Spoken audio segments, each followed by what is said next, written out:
aside from stand-up, I mean, I admire you because you do a ton of voiceover work. Yes, I do. And when I eventually get fired from radio, that's where I want to go into. Okay. And we, what was it? A couple of weeks ago, we were interviewing Billy West.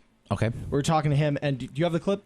He can't hear it. He doesn't have any headphones. Oh, okay. Well, Yeah. I can kill the mics. He can hear it while the clip plays. Okay, Absolutely. Let me find the Billy West clip. Go ahead. So it's Billy West talking about the voiceover.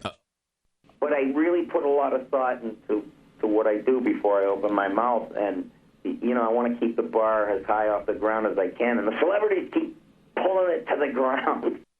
Now, in your opinion, as a guy who's, because you're a voiceover pro, I mean, you've done both Happy Feets, you've done all over Nickelodeon, Rio.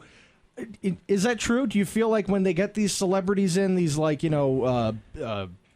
Steven Tyler did one. Steven Tyler just did one, or so it's like Brad anybody Pitt come or on in Angelina and Jolie. I don't want to trash anybody's name. Okay. But one time, this celebrity made me a lot of money in 2 days because we were doing ADR, which is after dub recording. We do voice the movie, then they go animate around us. Then there's little parts that we have to go and fill in. This guy couldn't get the concept, so they told me to be there at 1 o'clock in the afternoon. They had him all day. They go, come back tomorrow. So I had been there at 9 o'clock in the morning. He was there again. He couldn't figure it out. Come back tomorrow.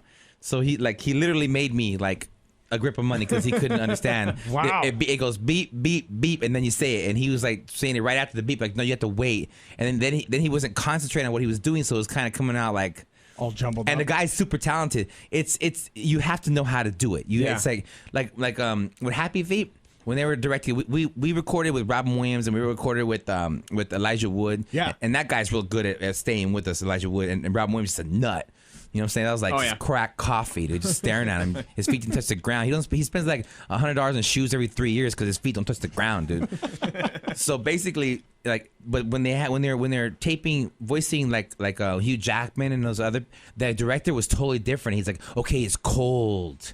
Okay, he's doing stuff like that. He had to kind of do it differently, so the actors, they have to see, visualize, and nuts like me, I can just picture myself as a Mexican penguin. Right. I said Mexican penguin. Hey, the check cleared, Holmes. I'm good.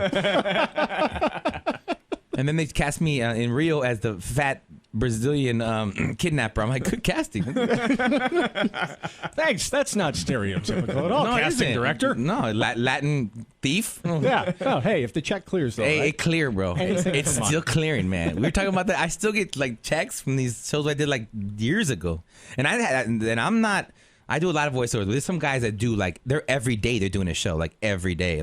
Literally the residual trucks is beep, beep, back up, and they're probably making I would say $250,000 every 3 months. Some of these guys.